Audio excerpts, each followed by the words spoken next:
দেখতে যেমন লোভনীয়, খেতেও তেমনি কিন্তু অসাধারণ লোভনীয়। আজকে আমার রান্নাঘরে থাকছে চালতার আচার। চালতার আচারটা কিভাবে তৈরি করলাম পুরো ভিডিও দেখার জন্য আপনাদের কাছে বিশেষ অনুরোধ রইল। চলুন তাহলে দেখা যাক এই চালতার আচার কিভাবে তৈরি করলাম, সাথে থাকতে হবে কিন্তু। নমস্কার বন্ধুরা, উর্মিলার রান্নাঘরে অনেক অনেক স্বাগত জানাই আর অনেক অনেক ভালোবাসা নিয়ে আজকে আমার রান্নাঘরে দেখাবো চালতের আচার। এই যে দুইটা চালতা নিয়েছি, বেশ অনেক দিন আগেই নিয়ে এসছে, তো আজকে আমি এটাকে বানাবো চালতের আচারটা। চালতাটাকে আমি কেটে নিব, চিকন চিকন করে কেটে নিব। এইভাবে করে কেটে নিলাম। আপনারা আপনাদের পছন্দ মতো করে কাটবেন, তাহলে কিন্তু ভালো হয়। আমি কেটে সুন্দর করে এটাকে ধুয়ে নিব। আর আমার ভিডিওগুলো যদি ভালো লাগে অবশ্যই সাবস্ক্রাইব, লাইক, কমেন্ট করে পাশে থাকবেন। পাশে থাকা বেল বাটনটি প্রেস করে দিবেন, যখনই আমি ভিডিও পোস্ট করব সর্বপ্রথম আপনাদের কাছে পৌঁছে যাবে। এই দেখো চালতাটা আমার কাটা হয়ে গেছে, এটা এখন ধুয়ে নিব। ধুয়ে পরিষ্কার করে নিলাম। এখন দেখো এই যে শিলনোড়াতে আমি এটাকে থেতো করে নিব। থেতো না করলে কিন্তু এই চালতার আচারটা একদমই কিন্তু খেতে ভালো লাগবে না। আর অবশ্যই কিন্তু আপনারা থেতো করে নেবেন। থেতো না করে নিলে কিন্তু গোটা গোটা থাকবে। গোটা গোটাও করলেও হবে, গোটা গোটার থেকে কিন্তু থেতো করে নিলে চালতার আচারটা কিন্তু অসাধারণ খেতে লাগবে। এইরকম দেখো সেম সবগুলোই কিন্তু আমি থেতো করে নেব।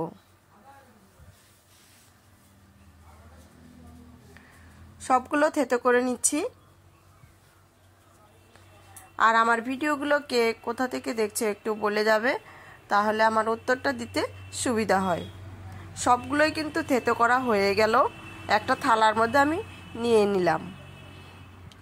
থালাতে নিয়ে নিয়েছি, এক থালা হয়েছে। দেখো দুইটাতে অনেকগুলোই হয়েছে, বেশ অনেকগুলোই হয়েছে। এখন আমি মশলাটা ভেজে নিব। এইখানে নিয়েছি জিরে, তারপরে দেখো তেজপাতা নিয়েছি, পাঁচফোড়ন আর মোহরি নিয়েছি। আমার আগে থেকে শুকনো লঙ্কা আর ধনের গুঁড়োটা আছে দেখে আমি ওই দুটো করলাম না। কড়াইয়ের মধ্যে আমি দিয়ে দিচ্ছি মশলাগুলো। সুন্দর করে আমি এটাকে ভেজে নিব। ভেজে এটাকে নামিয়ে ফেলতে হবে। এইভাবে করেই ভেজে সুন্দর করে হালকা আজে ভেজে কিন্তু নামিয়ে ফেললাম। তারপরে দেখো ওই কড়াইয়ের মধ্যে আমি দিয়ে দিব জল, কিছুটা পরিমাণ জল দিয়ে জলটা যখন একটু ফুটে আসবে তখন আমি দিয়ে দিব সামান্য পরিমাণ গুড় আর চিনি দিয়ে এটাকে এখন মিশিয়ে নিতে হবে। আর আমার ভিডিওগুলো যদি ভালো লাগে অবশ্যই পাশে থাকবেন আপনারা। পাশে না থাকলে কিন্তু আমি কখনোই এগোতে পারবো না। তারপরে দিয়ে দিচ্ছি দেখো একটু, যখন চিনি আর গুড়টা যখন গলে আসবে তখন আমি দিয়ে দিব হলুদের গুঁড়ো। হলুদের গুঁড়ো দিয়ে আবারও আমি কিন্তু এটাকে মিশিয়ে নিচ্ছি। এইরকম দেখো অনেকটাই চিনি আর গুড় মিশে এসেছে। আপনারা এখানে চাইলে কিন্তু একটা দিয়েও করতে পারেন, চিনি দিয়েও করতে পারেন কিংবা গুড় দিয়েও করতে পারেন। আমি আজকে দুই রকমের মিষ্টি দিয়েই করছি। ভালো লাগলে পাশে থাকবেন। তারপরে দেখো থেতো করা চালতাগুলো দিয়ে দিচ্ছি। চালতাগুলো দিয়ে সুন্দর করে আমি নেড়ে চেড়ে নিব। এইভাবে করেই কিন্তু নেড়ে চেড়ে নিতে হবে।